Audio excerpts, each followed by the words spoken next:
à la personne qui vient de nous rejoindre. On commençait juste, voilà, donc je te laisse, Baptiste, Ça commencer. marche. Merci Lise pour cette introduction. Donc j'ai partagé normalement le PowerPoint. Est-ce que tout le monde peut me confirmer qu'il l'a à l'écran? C'est tout bon pour C'est tout le tout monde, bon. je pense. Ok, super. Alors c'est parti. Donc très rapidement, avant de rentrer dans le vif du sujet, donc Lise m'a présenté. Je vais aller un chouille petit peu plus loin. Donc moi c'est Baptiste Montesino. Donc je suis responsable du site Natura 2000, hein, Gorge de la Nesque et Mont Ventoux, comme l'a dit Lise. Quelques mots sur voilà, sur ce que c'est un site Natura 2000. Donc c'est un espace naturel qui est reconnu au niveau européen et français pour sa très haute valeur écologique et sur lequel du coup il y a des moyens financiers qui sont mis en place pour du suivi de faune, de flore, du comptage d'espèces par exemple, la mise en œuvre d'actions de conservation, de restauration d'espaces naturels notamment, tout ce qui est sensibilisation à l'environnement, comme je peux le faire aujourd'hui. Et globalement, je suis l'interlocuteur en fait pour tout ce qui est projet qui peut avoir une interaction avec le milieu naturel. Donc notamment tout ce qui est projet d'aménagement. Par exemple, en l'occurrence, là, il y a un projet d'installer une antenne téléphonique dans les gorges de la Nesque. Donc voilà, mais tout ce qui est événements sportifs aussi de masse, tout ce qui est travaux divers. Voilà. Donc ce qui fait que j'ai une connaissance assez fine de la réglementation et des gorges de la Nesque de manière générale. Vous avez également mon mail et les coordonnées téléphoniques pour me joindre si nécessaire à l'avenir. Alors, les gorges de la Nesque aussi, j'ai souhaité commencer assez rapidement par une petite présentation, voilà, pour que tout le monde ait bien conscience de ce dont il est question. Donc, c'est un site naturel exceptionnel composé d'un canyon d'environ 20 km qui part donc du village de Monieux qui va jusqu'à Métamis, un petit peu plus bas. Donc vous voyez apparaître à l'écran une carte du territoire du parc avec en vert les espaces naturels. Donc on revoit à l'écran clairement le croissant formé par le massif du Ventoux. Vous avez en jaune espace agricole et en violet clair tout ce qui est espace urbain. Et donc les gorges de la Nesque, c'est le canyon qu'on voit clairement ici, qui vient finalement faire le tampon entre les monts de Vaucluse plus au sud et le mont Ventoux. Voilà, donc on voit, hein, c'est un petit peu plus sombre, ça c'est lié à la topographie, j'aurai l'occasion de revenir là-dessus juste après. Et j'en profite pour souhaiter la bienvenue aux personnes qui viennent d'arriver sur la vidéo. Voilà, donc on vient tout juste de commencer, hein, j'expliquais simplement les gorges de la Nesque, donc un canyon d'une vingtaine de kilomètres. Si je zoome un petit peu, voilà, donc on voit vraiment que ça fait un Z un peu allongé avec une topographie assez marquée entre donc Monieux ici, tout le défilé des gorges de la Nesque et Métamis en fin de canyon. Concrètement, le site se divise en quatre communes. Donc on a Monieux sur toute la partie amont, Métamis sur toute la partie sud, et vous avez Blovac et Ville-sur-Ozon qui se répartissent, on va dire, cette partie-là. Voilà. Donc ce canyon d'une vingtaine de kilomètres, faut bien intégrer que finalement c'est un peu comme une montagne inversée. Sur une montagne, plus vous montez, plus il fait frais, plus il fait humide. Dans un canyon, c'est un peu l'inverse. Plus vous descendez, plus la température diminue. Vous allez avoir une température qui est plus basse, une humidité de l'air, une humidité du sol aussi qui n'est pas la même. Et donc cette diversité de conditions climatiques, va amener une diversité de milieux qui est très importante. Donc on a évidemment tout ce qui est falaise, avec bon, les classiques, hein, des falaises très hautes. Là, c'est une vue depuis le belvédère enfin, à proximité du belvédère du Rocher du Cire, donc on voit vraiment l'aspect canyon qui est très marqué ici. On a également tout ce qui est zone humide, avec l'eau qu'on retrouve notamment sur la partie de Beaulieu, de vieilles forêts liées à la topographie, parce qu'il y a eu très peu d'exploitation forestière, et également des prairies un petit peu plus sèches, voilà, qui sont aussi à très haute valeur écologique. Donc tout ça, c'est synonyme de conditions vraiment très diverses et variées. Qui dit conditions variées dit forcément habitat naturel, enfin espèces très riches, parce que finalement on a tout un tas de caractéristiques différentes qui vont convenir du coup à tout un tas d'espèces. On pense notamment en premier lieu à tout ce qui est oiseaux rares et protégés. Alors j'en ai listé quelques-uns que vous avez probablement déjà entendus, donc l'aile royale, le vautour fauve, vautour percnoptère, faucon pèlerin, etc. Donc c'est vrai qu'il y a la part belle est faite au grand rapace, mais il y a 140 autres espèces d'oiseaux qui nichent ou qui sont régulièrement sur site, dont une très grande partie sont protégées. Voilà, je reviendrai sur cette notion de protection un petit peu plus tard. On a également une flore qui est riche, et même d'ailleurs avec une espèce qui est unique au monde, c'est la nivelle de Fabre, donc c'est la petite espèce que vous voyez en bas à droite de l'écran, qui, voilà, elle n'existe en fait sur la planète hein, que dans les gorges de la Nesque, notamment sur Métamis et Ville-sur-Ozon, et nulle part ailleurs. Et enfin, cette diversité donc de conditions a amené également à considérer les gorges de la Lesque comme un refuge pour les chauves-souris. Donc on a beaucoup d'espèces présentes, que ce soit en cavité, en falaise, en forêt, dans le bâti ancien également. Voilà, ces espèces-là qui viennent profiter de la diversité des conditions. Et on retrouve notamment plusieurs colonies de reproduction, des espèces en hibernation en hiver, etc. Voilà, donc c'est très important que vous ayez vraiment à l'esprit que, parce qu'on a tendance un peu à l'oublier, parce on vit dans ce paysage, on vit dans ce territoire-là, donc on a un peu l'habitude de le voir, mais il faut vraiment garder à l'esprit que, de manière générale, le parc du Ventoux, ouais, par extension, l'arrière-pays provençal est quand même très riche en termes de biodiversité, et les gorges de la Nesque sont encore au-dessus. Voilà, il faut vraiment intégrer ce facteur-là. Et donc, j'arrive sur l'aspect un petit peu plus réglementation, face finalement à cette notion de cette richesse en biodiversité et l'érosion généralisée qu'on retrouve un peu partout en France et même de manière générale à l'échelle du globe. Ce site est géré parce qu'on a la chance en France d'avoir une réglementation environnementale qui est un petit peu plus poussée par rapport aux autres pays. Donc, elle est d'abord gérée et protégée. Voilà, je vais insister sur cette distinction-là. Gérée parce qu'on a la présence d'un site Natura 2000. Donc, j'ai rapidement expliqué ce que c'était tout à l'heure avec les actions de suivi, de restauration et de sensibilisation. Le site Natura 2000 des gorges de la Nesque. Donc, je reprends ma carte hein, que j'ai présentée tout à l'heure avec en superposition les sites Natura 2000 qui est à l'échelle du parc. Et on voit du coup celui des gorges de la Nesque qui se répartit sur la partie sud du parc et du coup qui se concentre vraiment à l'aspect gorge. On voit également celui du Ventoux et celui de Louvèze et du Toulourenc, pardon, pour information. Voilà, là on voit un petit peu le site zoomé, donc on retrouve un Monieux, comme je le disais tout à l'heure, donc le site démarre au niveau du plan d'eau et va jusqu'à Métamis. Voilà. Donc là c'est important, je parle de gestion et pas de protection, parce que dans un site Natura 2000, il n'y a pas de réglementation, il n'y a pas d'interdiction à proprement parler. C'est vraiment un outil de gestion d'espace naturel sur lequel vous allez trouver ben, un animateur, un chargé de mission comme moi, qui est là pour mettre en place des actions de suivi et de gestion. Il ne s'agit pas d'une mise sous cloche ou d'une protection à proprement parler. Par contre, on retrouve toujours sur le site donc, des gorges de la Nesque certains arrêtés qui viennent, enfin vraiment une réglementation, donc des interdits, clairement, on parle de ça, notamment un arrêté préfectoral de protection de biotope, un APB, où là, très clairement, c'est le préfet de département qui a pris un arrêté, il y a une trentaine d'années maintenant, pour venir réglementer et interdire certaines activités, notamment tout ce qui est circulation de véhicules motorisés, bivouac, usage du feu, etc. Donc je reviendrai là-dessus un petit peu plus en détail plus tard, mais là, c'est pour vous donner une vision d'ensemble sur cette distinction entre gestion et protection. Donc il y a cette existence d'un arrêté de biotope et en complément, il y a un cadre général qui s'applique partout et en tout temps, notamment lié à la présence d'espèces protégées. C'est-à-dire qu'en France, vous avez une liste d'espèces. Je vais prendre l'exemple de l'aigle royal, par exemple, qui est une espèce protégée. Donc en tout temps, en tout lieu, sur tout le territoire français, le dérangement, la destruction, la perturbation de cette espèce-là et de centaines d'autres sont très strictement interdits. Voilà, et donc ça va amener une réglementation. Ça, c'est un cadre général. Il y a également, moi, ce que j'estime être un cadre général qui résulte du risque incendie. Donc, il y a également un arrêté préfectoral qui s'applique sur tout le territoire, enfin sur tout le département du Vaucluse, qui amènera certaines contraintes. Donc, je l'évoquerai ça juste après. Et il y a un autre cadre général, alors bon, c'est un petit peu particulier, mais c'est lié à la présence de propriétés privées, parce qu'il faut garder à l'esprit que, on va dire à peu près une moitié du territoire des gorges de la Nesque sont en propriété privée, c'est-à-dire que donc c'est pas une forêt communale, hein, ça appartient à quelqu'un comme vous, comme moi.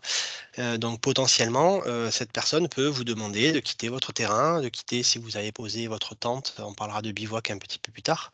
Mais voilà, si vous avez posé votre tente, cette personne est en droit de vous demander de quitter sa propriété. Voilà. Donc c'est très important à intégrer parce que les gorges de la Nesque, notamment sur la partie amont, sur tout le territoire de la commune de Maugneux. Il est en très grande, ce territoire est en très grande majorité privé, donc appartient à quelqu'un. Voilà. Donc voilà pour ce cadre. Bon, je suis allé assez rapidement pour voilà, rentrer dans finalement l'objet du jour qui est de comment on retranscrit ça en termes de communication, quelle information on peut amener, vous pourrez amener au public, aux visiteurs, etc., pour découvrir le site de la bonne façon, compte tenu de ce qu'on a vu précédemment, à savoir une richesse biologique exceptionnelle et un cadre réglementaire qui existe. Donc en premier lieu, je viens d'en parler, il y a une notion de propriété privée. Voilà, c'est encore une nouvelle fois indiqué, hein, c'est très marqué sur la commune de Maugneux. Et du coup, ce qu'il faut préconiser de manière générale, donc ça c'est un conseil qui peut s'appliquer partout, hein, mais notamment dans les gorges de la Nesque, compte tenu des enjeux, c'est de rester sur les sentiers balisés, type GR et PR. Donc GR, ce sont les sentiers de grande randonnée qui sont balisés en rouge et en blanc, donc un trait rouge, un trait blanc qui se superposent. Et les sentiers de PR, de promenade et randonnée, donc ce sont des sentiers balisés avec un trait jaune. Globalement, vous avez sur tout ce qui est carte de randonnée, ces sentiers sont clairement indiqués, ils sont affichés en fuchsia. Et nous, on invite vraiment, et on vous invite à le faire, à communiquer sur le site internet donc, qui s'affiche à l'écran, c'est chemindesparcs.fr. Donc c'est une interface cartographique, enfin, c'est un site web plutôt qui est géré par les 9 parcs de PACA qui se sont réunis et qui proposent en fait au grand public toute une série de randonnées, qu'elles soient pédestres, équestres, VTT notamment. Pour ce qui est des pratiques en espace naturel. Et ce sont ça met en avant, si vous voulez, des itinéraires qui ont fait l'objet d'une analyse par des personnes qui connaissent les enjeux en termes de biodiversité, qui ont eu accès aussi à tout ce qui est propriété privée, propriété publique. Vous pourrez également voir sur ces itinéraires-là tout ce qui est points d'intérêt, donc avec des informations un petit peu plus spécifiques sur la biodiversité, sur le patrimoine, sur la culture. Voilà, donc nous, on vous invite à communiquer là-dessus, parce que c'est aussi une façon d'être certain que le sentier qui sera mis en avant, qui sera emprunté par le visiteur, soit un sentier sur lequel il n'y a pas de soucis en termes de soucis environnementaux ou de soucis en termes de propriété privée. Voilà. Mmh. La deuxième chose, c'est, sur lesquelles vous pouvez être amené à être sollicité, c'est tout ce qui concerne le camping et le bivouac, notamment le bivouac. Alors là, il y a une distinction qui est importante à faire entre période estivale et hors période estivale. Donc en période estivale, à savoir du 15 juin au 15 septembre, il y a une interdiction généralisée dans tous les massifs forestiers du Vaucluse. Donc il y a un arrêté préfectoral qui a été pris au regard du risque, incendie et qui dit très clairement que, le bivouac est interdit en espace naturel, compte tenu du risque incendie. Donc là, c'est relativement clair. Par contre, hors période estivale, actuellement, il est toléré. Mais là, voilà, j'insiste une nouvelle fois sur l'aspect, propriété privée où potentiellement, si vous installez ce que je disais tout à l'heure, vous installez votre campement ou bah, plutôt votre bivouac, pour la nuit sur une propriété privée, potentiellement, vous pouvez être amené à ce que le propriétaire privé qui passe par là vous demande demande aux visiteurs ou aux campeurs de se déplacer. Il y a une petite nuance sur l'interdiction généralisée, hein, en période estivale, elle s'applique pas forcément, ça on y reviendra juste après, elle s'applique pas forcément au bivouac encadré par des guides de randonnée. Mais ça, j'y viens juste après. Donc au-delà de cet aspect bivouac, hein, il y a on va dire la partie accessibilité, de manière générale, que ce soit pour randonner, pour faire du vélo et cetera, qui elle, donc accessibilité au massif forestier, en période estivale, donc j'ai rappelé les dates, qui est variable en fonction des conditions climatiques. C'est-à-dire que, en fonction du vent, en fonction de la vitesse du vent, en fonction de l'humidité du sol, des plantes et cetera, chaque soir, entre 17 et 18 heures, est affiché un niveau de risque, donc pour la journée du lendemain. Et en fait, en fonction de ce niveau de risque-là, en fonction de cet affichage-là, il y a la possibilité d'accéder au massif forestier ou pas. Donc il y a un site, qu'il faut absolument consulter, en période estivale lorsqu'on vous sollicite pour de la randonnée en espace naturel, pour de l'accessibilité au massif, c'est celui qui s'affiche en dessous. risque prévention incendie, donc slash Vaucluse, parce qu'il y a également pour les Bouches-du-Rhône, pour le Var, etc.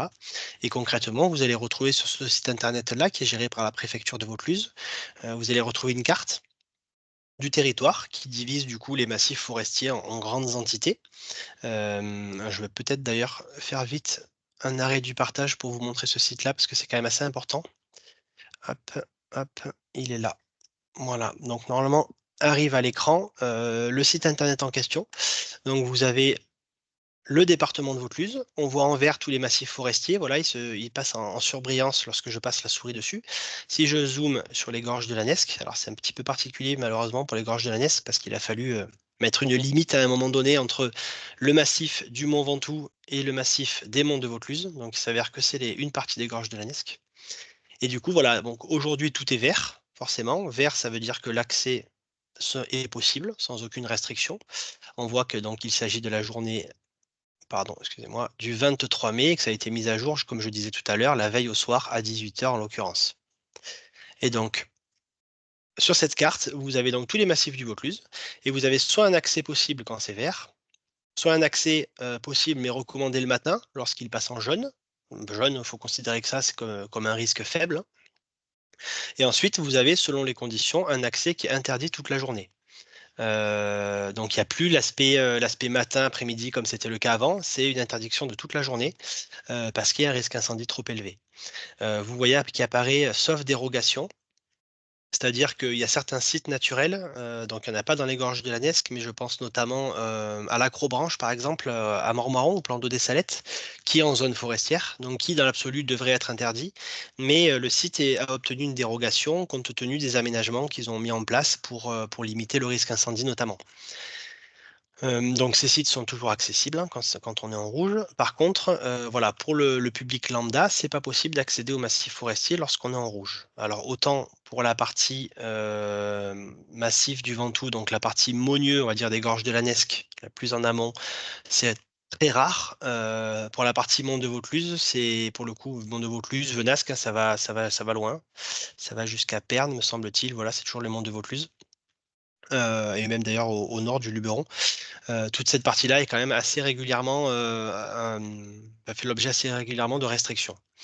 Et la dérogation, c'est important aussi de le savoir, surtout pour vous, c'est que certains guides qui ont suivi une formation particulière ont la possibilité d'encadrer des groupes lorsque c'est interdit pour les personnes lambda. Voilà, donc quand on est dans ce niveau de risque-là, un guide qui lui est habitué donc au bon comportement, a un dispositif de prévention, c'est signalé aux autorités, etc., a la possibilité d'encadrer un groupe.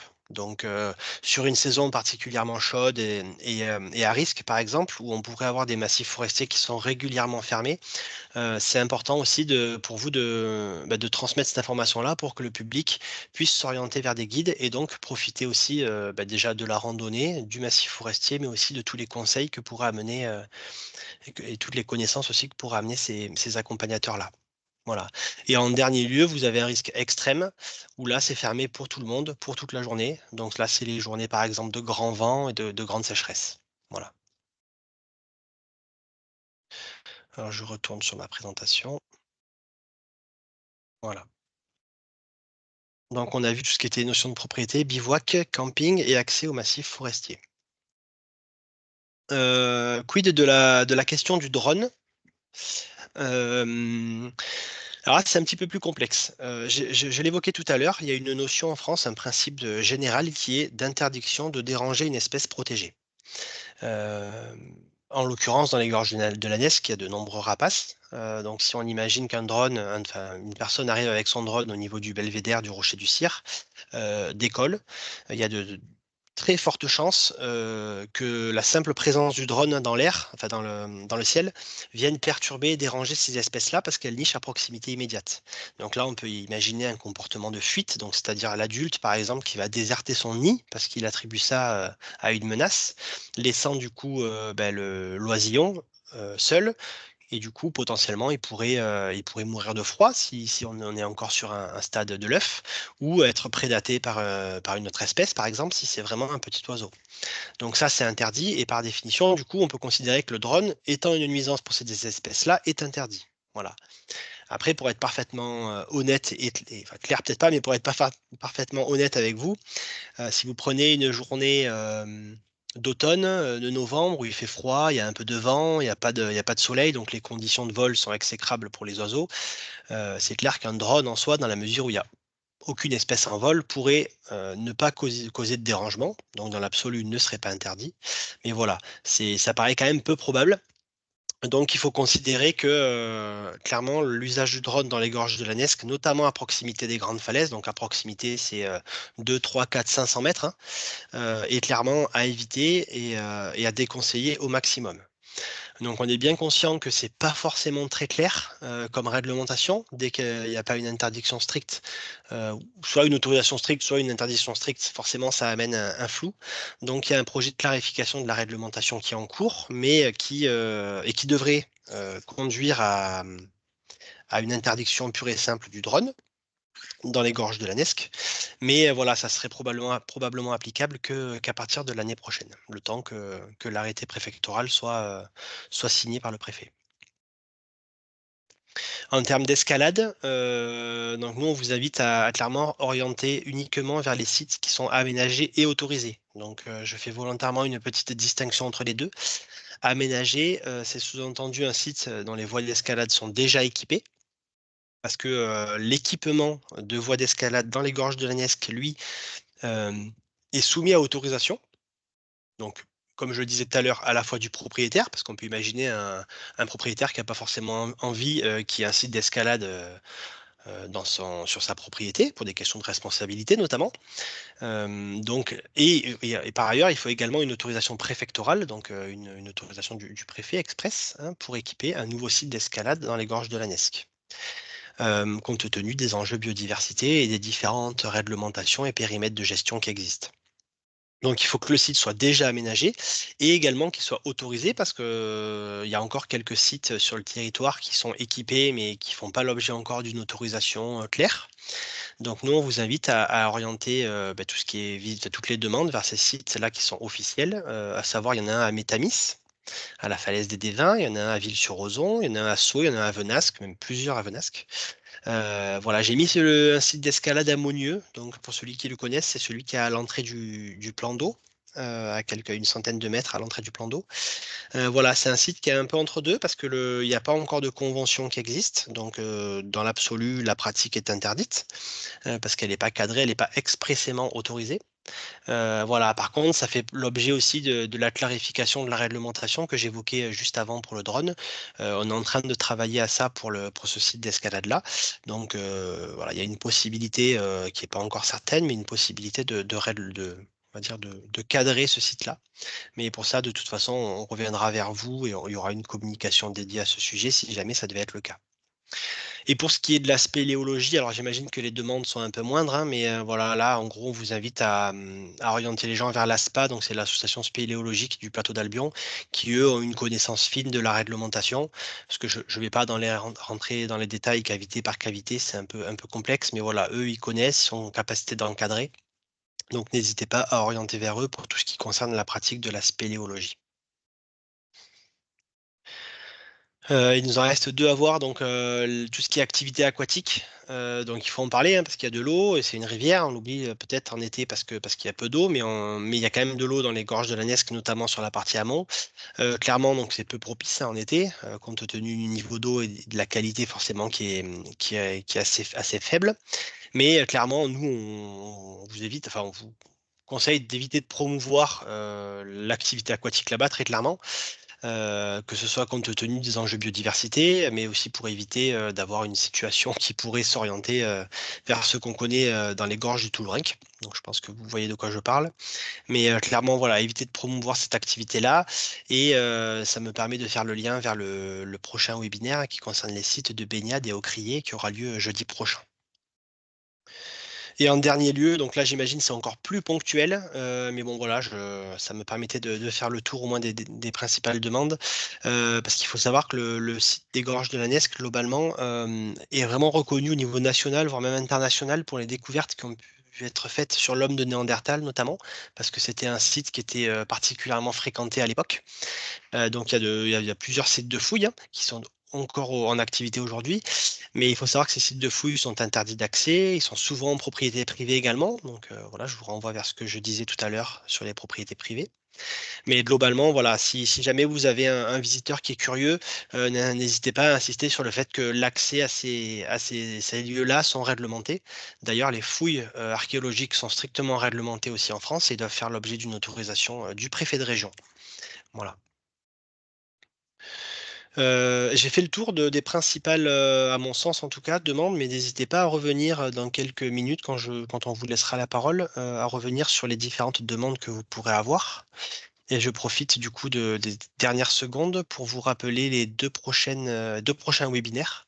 Donc le premier qui concerne les sites de baignade que j'évoquais juste avant, et le dernier le 13 juin qui reviendra sur les conseils nature du géant. Donc à savoir surtout les bons conseils, mais de manière un peu plus générale. Voilà. C'est tout bon de mon côté, Lise. Je sais pas, j'ai pas suivi le temps.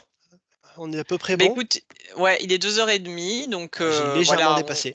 on va un petit peu dépasser, mais Mm. bon, on dépasse toujours un petit peu, à vrai dire. Donc effectivement, merci beaucoup pour ta présentation, tes explications. Est-ce qu'il y a des remarques, des questions? Sachant que moi, j'aurais peut-être une remarque déjà. Ah ah, aïe, aïe, j'ai oublié quelque chose. Non, c'est pas ça. C'est que je me disais, quels seraient les sites que tu préconiserais justement à un visiteur qui aimerait découvrir à pied, par exemple, parce que c'est sûrement la demande la Mm, plus courante. mm, Donc il y a Chemin des Parcs, bien sûr, mais mm, mm. ou quels sont toi, à travers bah, les visites terrain que tu peux faire, les lieux que tu identifies comme étant fréquentés et qui sont en phase avec bah, ce qui est préconisé. Ouais, bien sûr, ouais. Alors c'est à mon sens la rando qui peut partir soit du village de Maugneux, soit du plan d'eau, selon le sens dans lequel on le fait. Donc c'est une boucle hein, qui est sur quoi? Peut-être 2h30, 3 heures de marche, qui permet vraiment de faire le tour des sites les plus majestueux de la partie amont des gorges de la Nesque. Voilà, donc c'est la rando qui descend jusqu'à la chapelle Saint-Michel que vous pouvez retrouver donc sur bah, d'ailleurs le petit flyer du site Natura 2000 proposé par le parc, mais aussi sur le site internet Chemin des Parcs. Donc ça c'est pour la partie amont. Sur la partie aval, bon, c'est un petit peu plus sec. Je vous cache pas qu'en été, quand même, ça fait un peu moins, voilà, c'est un peu moins accueillant, on va dire, parce que l'avantage de cette rando qu'on évoquait, c'est qu'elle reste quand même assez fraîche et humide, même en été. Côté Métamis, c'est un peu moins le cas, donc c'est plus sur du printemps-automne à mon sens. Et là, il y a pas, s'il y a une boucle, qui est également sur le chemin des parcs et qui a aussi l'avantage d'avoir tout un pupitre et proposer toute une scénographie sur une histoire. Je crois que c'est l'histoire d'un dragon dans les gorges de la Nesque. Donc c'est notre collègue Laurence en charge de la culture et du patrimoine qui a développé ça tout récemment. Voilà. Donc plus d'infos, plus d'itinéraires sur le chemin des parcs. Vous avez Ok, d'autres questions? merci. Ouais, voilà, s'il y a des questions, je vois que Pauline a levé la main. Pauline, Oui, pour aller vas-y. dans la continuité de ta question, Lise, est-ce qu'il y a l'équivalent aussi pour, tout ce qui est gravel? Tu parlais de pratique VTT tout à l'heure. Bon, la route, c'est facile, en plus, elle est Mm. sublime, hein, la route, dans les gorges de la Nesque. Mais est-ce qu'il y a des chemins gravel qui sont préconisés ou est-ce qu'au contraire, en raison de la fragilité des milieux naturels, il vaut mieux éviter? Comment ça se passe pour la pratique vélo?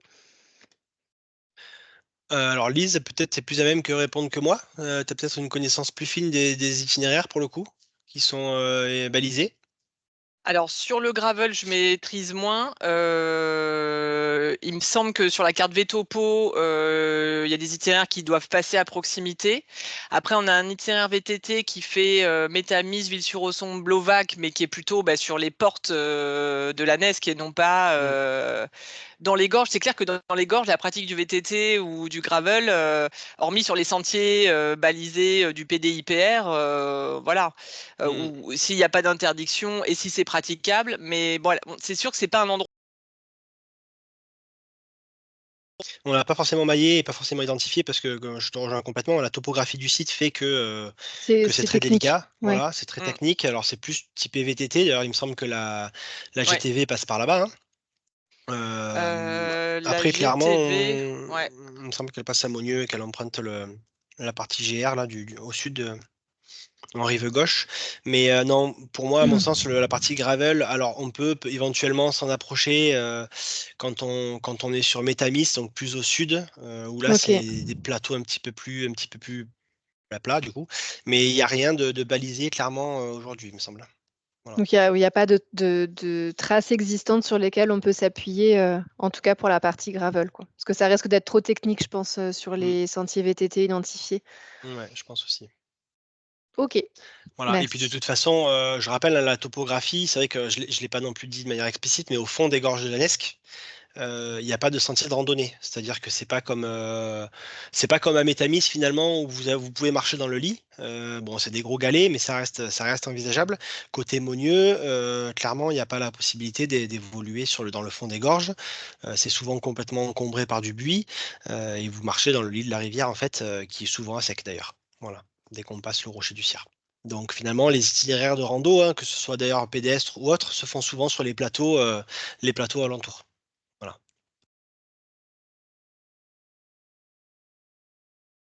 Quelqu'un d'autre avait une question?